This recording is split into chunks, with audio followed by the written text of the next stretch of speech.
How to change your password on Etoro app. Hello guys, in today's video I'm gonna show you how to change your password on Etoro. So first thing we do is we go to Etoro. As you can see, this is the home page.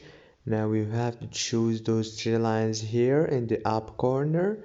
Click on them like this and then choose settings like this, and you will be have a lot of options here, but choose the account feature here. Click on the option of account, and here you go. Now you have the password and you can change it from here in easy fast way.